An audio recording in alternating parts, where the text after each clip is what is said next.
Turn-based tactics fans have to rely on indie game developers since bigger studios are not really making them anymore, where I have everything from pixel art titles to an advanced Wars-like to the next game from the developer of Fell Seal Arbiter's Mark. So let's begin with Death Tower, a roguelite title that self-describes as being overclocked, in which our characters have to ascend the titular tower, which is a mega structure with elements of stealth and hacking as well. Getting the jump on enemies with a sneak attack causes more damage, where you also have the option to kick enemies off the edge to instantly eliminate them. Having a great pixel art look, and interestingly, comes to us from the developer of Double Kick Heroes, which is a rhythm game that I quite like, which makes this of note. The original turn-based tactics title is chess, and we have had our share of indie games that take the core rules of chess but twist them into their own unique thing, and such appears to be the case for Dark Crown as well. You are controlling an army of chess pieces which move according to the rules of chess, but does have deck building with abilities like shield, push and chain lightning. Interestingly, you have to consider combos and synergies between the pieces as well, and does have a visual style and even narrator that makes it sound like Darkest Dungeon, which is always a good place to draw from. This video is brought to you by Deadlock Station, a tactical roguelike auto-battler with indirect control, in which you are assembling a party of characters to face off against alien invaders. Positioning will be key in this game, since in the pre-battle phase, you are deciding on where to place your units in relation to each other as well as the enemies, having to consider factors like environmental hazards present such as landmines, after which you hit the go button and the battle commences without your input. There are a variety of characters to choose from, which can be enhanced with implants and gear, with the sci-fi theme lending itself to upgrades like energy shields and time weapons to turn the tide of battle in your favour. There is a meta progression system in an upgradable home base, but does include multiple factions within that which you need to appease, which, combined with the number of different enemy factions like the Ravagers and Renegades, and there should be quite the amount of replayability. There is currently a free demo on Steam, so go try that and wishlist the game if interested.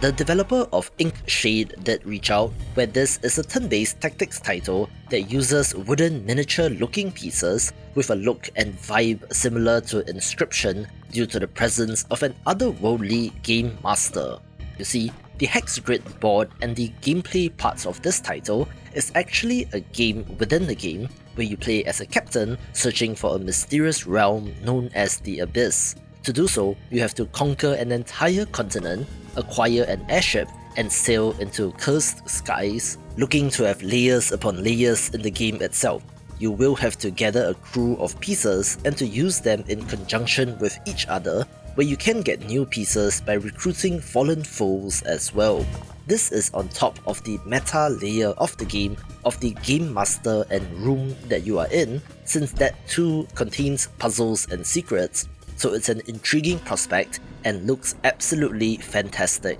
Another returning entry is Clonizer, which I did cover a little while ago since it has a demo, where this is a hex-based tactics roguelite with a deck building element, where you have to play cards, manage clones, and explore unique planets to outsmart aliens. There are procedurally generated planets with countless combinations of missions, layouts, and difficulty, with a variety of cards to collect, each with its own theme and mechanics. And you can also upgrade them to build a deck that suits your corporate needs. This is because you're trying to become Employee of the Month at this company that uses clones to explore and exploit planets, having an adorable look and strategic tactics, and will be for fans of the genre. The best news about this title is that Those Who Rule is releasing very soon indeed, being a medieval turn-based tactics title set in a brutal world. It follows the story of 3 fresh recruits caught in a web of betrayal against the backdrop of impending war.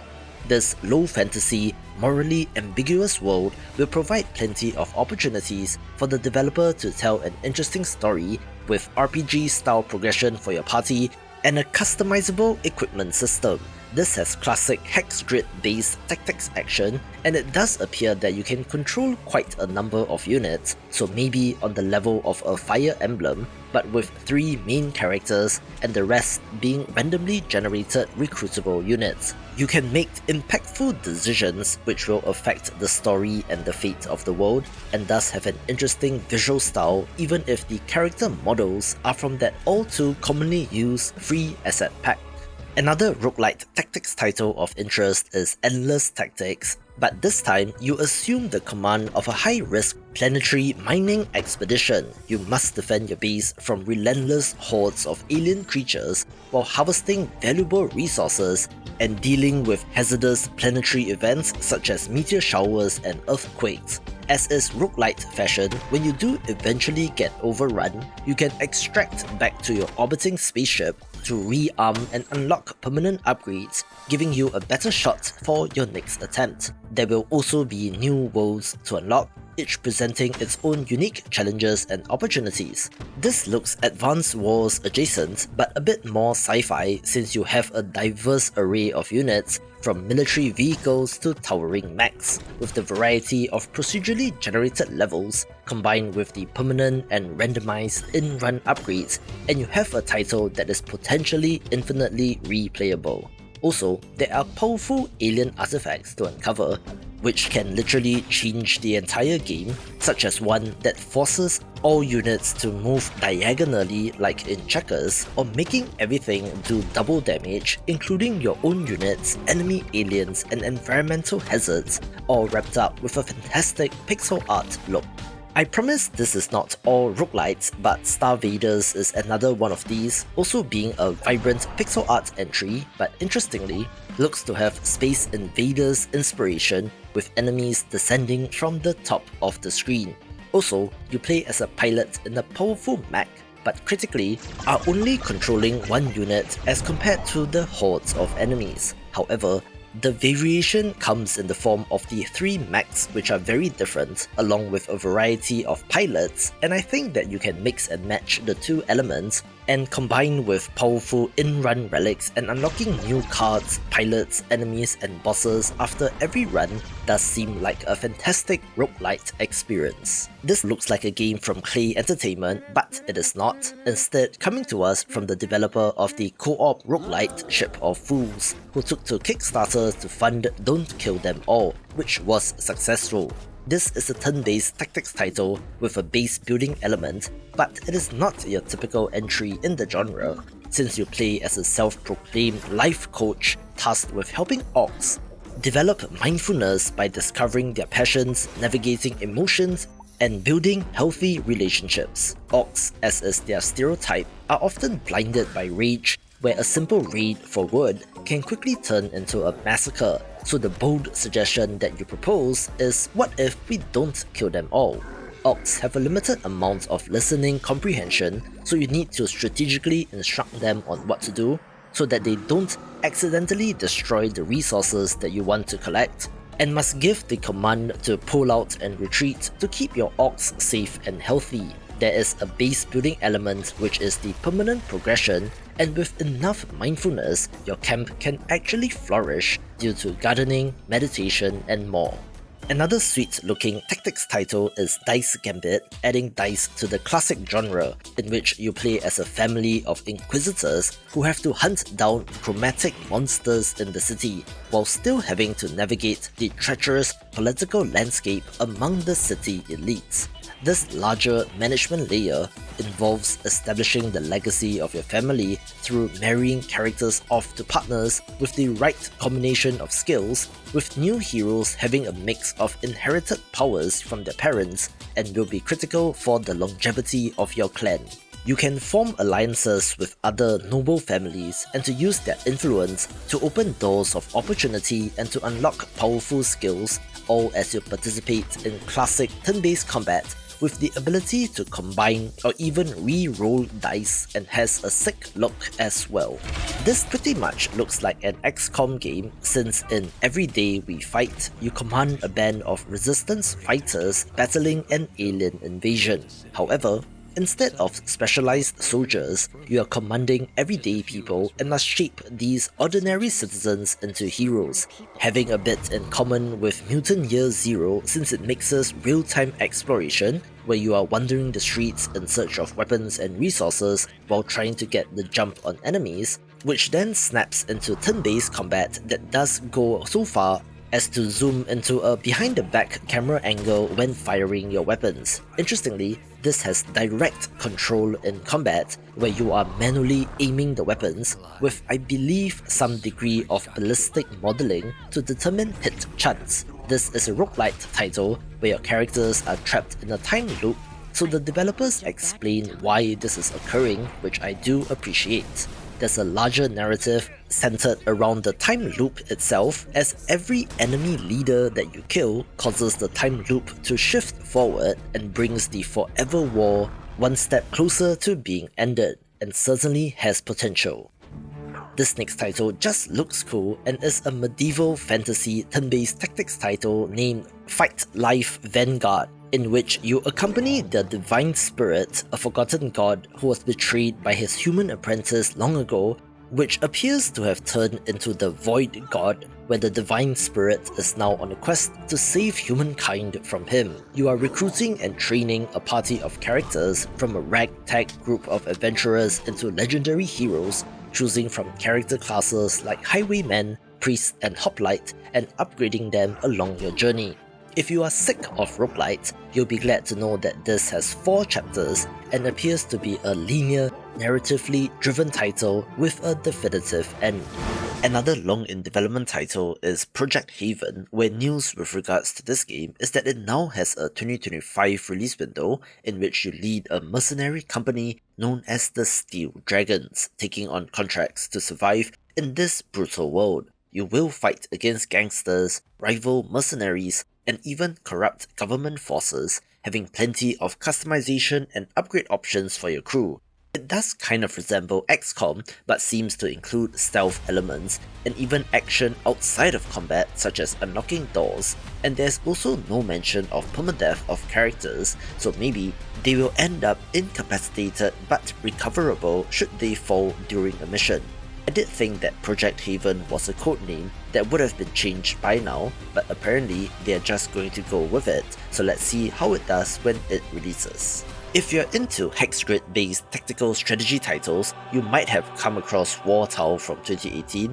of note due to the tabletop miniature-like characters, and the developers are back with Successor. This blends real-time and turn-based tactical action in which you are leading your party through procedurally generated regions, battling enemies along the way. The main mechanic here is focus movement, which allows you to pause combat and to unleash abilities instantly, so it's something different in this space which could lead to interesting tactical implications. You can choose from one of 3 medieval lords to lead your party, which provides variety, along with the ever-changing levels and plenty of unlocks from run to run, and looks very pretty as well. Here's a neat tactical roguelite title that uses one click, one turn to describe itself, in which you are attempting to survive in a flooded world which has been shattered by the wrath of the gods in Day of the Shell. You are controlling only one character as compared to squad-based variants in other games in this genre, and they aim to have quick, snappy action, since you just need to make a single click with every turn, instead of, say, moving, activating Overwatch, clicking on an enemy to target, clicking on which body part to hit, clicking the confirm button, and so on, which does give it some appeal. You are exploring these islands, fighting monsters and collecting treasure, attempting to get to the heart of the islands to destroy the shell located at the center of it all. It is a roguelite, so death is part and parcel of the gameplay loop, which will bring you back to a home island where you can upgrade your abilities and rethink your strategy for the next attempt, and looks like a fantastic one of these. I was quite intrigued by this title since the simply named Norse is a turn-based tactical title set in the age of the Vikings in Norway, combining settlement building and squad-based tactical combat. You play as Gunnar, a young warrior driven by blood and betrayal, on an epic quest of vengeance after the villain in his story murders his father and kills his people. He has to rebuild a settlement from the ground up, gathering new allies, training new troops, and setting off on this quest. We don't have too many details on the specific mechanics and systems, but you can see the square grid in the gameplay footage shown off, with a Sunday Times best-selling author contributing to the writing in this project with decent visuals. So if you love the Vikings TV series, this should especially be of interest. If I remember correctly, Zodiac Legion was initially slated for a 2024 release, but it got pushed to Q2 2025, so I'm fairly certain that this will finally be the year, and is a turn-based tactical RPG that blends strategic combat, squad management, and kingdom building. As the Grand Master of the legendary Zodiac Order, your mission is to restore a fallen realm by leading your knights into battle, exploring ancient ruins, and mastering volatile arcane magic. Command your warriors in turn-based tactical battles on a hex grid, where positioning and strategy are important if you want to defeat your enemies with minimal losses. The levels and dungeons are procedurally generated, but are also fully destructible, so you could smash through walls as part of your strategy, for example, which, along with dynamic campaign maps, makes it such that no two playthroughs will ever be the same. Aside from combat, you have a stronghold to expand, powerful spells to research, and legendary artifacts to craft, strengthening your knights for the next battle. I'm not quite sure how this plays out, but as the Grand Master, you're supposed to rally its champions under the banners of the 13 zodiac signs, but I don't know if that gives you any specific benefits by choosing any one sign, and in this world of the mystical and the arcane, even fallen zodiac knights might not be the end of them, since you can use the dark arts of necromancy to get them back onto the battlefield. Looking like a very ambitious title, explaining the long development cycle and delays, so I think that this should be cool, with of course great pixel art. And speaking of which, I came across this next title on Twitter, where Mecha Simultactics, as the name tells you, is a simultaneous turn-based tactics game which looks intriguing, where all players select their moves at the same time, which are then resolved together after everyone has chosen, meaning that every decision counts, and predicting your opponent's next move is the key to victory. You are, of course, commanding giant customizable mechs in exciting battles, mixing strategy and high-speed action. Since the game does have anime-inspired replays, showcasing every explosive moment in real time after you're done, even having a built-in replay studio so that you can edit your footage and create cinematic battles to share with others. It supports up to 8-player multiplayer PvP, with players battling it out in team-based or free-for-all modes. Choose from a wide variety of unique mechs, each with its own playstyle and abilities, and customize your loadout to suit your strategy. From weapons to color scheme, make your mech truly your own, but do note that it must be played with other players, at least in the current version, with no CPU player support, and will also have a built-in Battlefield editor so that you can customize the play area and looks absolutely sick. A sequel of note is Dark Deity 2, the follow-up to a game from 2021, which was well received, where for the most part, this game looks fairly similar to the first game, which itself seems to have a strong GBA Fire Emblem inspiration, with a cast of unique hero characters, the pixel art sprites, and of course, how the combat is animated. This is set 25 years after the events of the first game, and in line with the classic Warring Kingdom trope, the neighbouring kingdom seeks out new lands to grow, and your kingdom just so happens to be right there, ripe for the taking. There are 20 heroes with access to 45 branching classes, so you have to experiment and find synergies between them, with a bond system between characters, from friendships to rivals, which will affect strength and morale. That alone gives it plenty of replayability, but the developers have also included a randomizer mode for near infinite replayability, despite it not being a roguelite, and based on the first game, this should be great, where speaking of pixel art, a great looking title is Dead Weight, a steampunk title in which you have control of a flying ship, using it to explore dangerous islands in the sky. The ancient gods have awakened from their eternal slumber, bringing chaos to the world, so will you stand and fight against these mighty beings, or will you seek forbidden knowledge to adapt and endure? You have to recruit and train a loyal crew, which will be critical in the turn-based combat, which is fast and strategic since the battlefield is small and every move matters. There will be an extensive skill tree for the characters, 15 unique classes and a multi-classing system, so you can create specialized characters that fit your playstyle, whether you prefer brute strength, cunning tactics, or a mix of both. But again, as a pixel art fan, of course this is on my wishlist, along with Warside as well, a classic turn-based tactics title that is pretty much Advance Wars in all but name,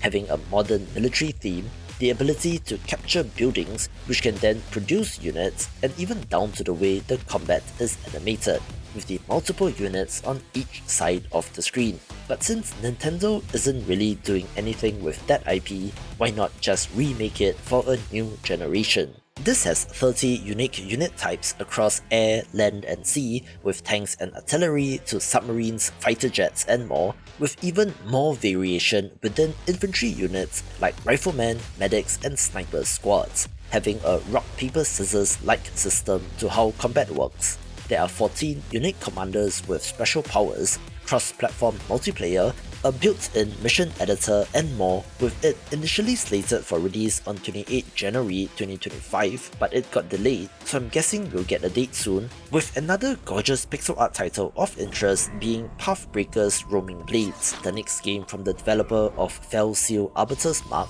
one of the best Final Fantasy Tactics-like titles in recent memory. This is a turn-based tactical RPG that has you leading a company of mercenaries through the treacherous lands of the Storm-Tossed Isles. This has a procedurally generated world filled with dungeons, towns and secrets waiting to be uncovered, but it's not a roguelite as far as I can tell, so there is replayability here as well. Running a mercenary company is costly, so you need to take on contracts, collect loot, trade, or explore dangerous dungeons with powerful enemies. Also, having multiple ways to play as the head of said company, from the battle-hardened veteran to a shrewd trader or a fearless explorer. You can have up to 8 units on the Hex Grid battlefield, each with their own specialized class and branching skill trees, and does remind me of the Iron Oath, which is basically the same thing in concept, so let's see on the execution here. Somehow, we did get a number of delays for tactics titles from 2024 into 2025, which hopefully means that the majority of these will actually make it to release, with that being the case for Mars Tactics as well. This pits two opposing factions on the Red Planet in a brutal war for control of the resource-starved labor revolutionaries fighting for freedom and the well-funded capital army backed by the fat cats on Earth, where you can choose to play as either. Across a massive map of Mars, you engage in large-scale operations while managing your troops, scientists and engineers, where every soldier grows from their battlefield experiences, gaining special perks due to their actions in battle, which is an interesting way of going about upgrades. The turn-based tactical combat looks strategically interesting and dynamic, since you can use a grenade in the sand to create a crater which can then be used for cover. Or you can use your weapons to blow up holes in walls and fences to create new paths for your soldiers. The two factions differ not only in weaponry and aesthetics, but also their tactics and strategy, where the scrappy labor soldiers uses morale and innovation, crafting weapons locally, while capital soldiers use their shipments from Earth to crush the resistance. It is not just infantry warfare, but also has airstrikes and armored vehicles with the larger strategic map, meaning that you need to secure supply lines, capture enemy resources, and outwit your opponent in a war of attrition across multiple fronts, and is being published by Hooded Horse, who is crushing it with strategy games. We don't have a new gameplay trailer for Warhammer 40k Mechanicus 2, but from screenshots this looks to be similar to the first entry, centered around the Adeptus Mechanicus, aka the Cult of the Machine, who are tech priests obsessed with replacing flesh with steel, and since the original game was a huge hit, it was no surprise that this game is being made. However, this sequel allows you to play as the Necrons as well, essentially sci-fi evil space mummies, so two playable factions which are unique, two whole story campaigns for each side, as well as a mention of a world map with different regions to capture and conquer, giving me Dawn of War vibes and should be great. Kriegsfront Tactics is one of the sickest looking tactics titles in development, set in an alternate history version of the 1970s in Southeast Asia. This is a squad-based mech tactics title in which a squad is sent behind enemy lines and you as the commander need to maximize their chances of success, adding in difficult moral choices to make on the battlefield, which adds to the overall package. I do like the cinematic combat element in this, where the camera flies and swings around the battlefield when shots are fired or a mech moves location, giving every shot a sense of weight and just looks awesome. Unique pilots and customizable mechs adds to the strategy in the game, as you select from different skills and traits with some degree of procedural generation to keep every playthrough fresh. There is currently a free prologue demo on Steam, so you can check it out, along with a diorama editor that allows you to create battlefields and design mechs for a more artistic experience, and in the meantime, do wishlist the main game on Steam if interested. Another Hooded Horse published title that got pushed from 2024 to 2025 comes to us from the developer of Battle Brothers, which is an excellent medieval mercenary company tactics title, so of course the sci-fi menace is of interest. You are fighting back against alien forces, but have to prioritize and choose which distress call to attend to with your limited resources and which colony to leave for dead, seeming to have an extensive meta strategy layer on top of the turn-based tactics gameplay, and given the pedigree, makes this a no-brainer. Watch this video for upcoming real-time strategy games instead.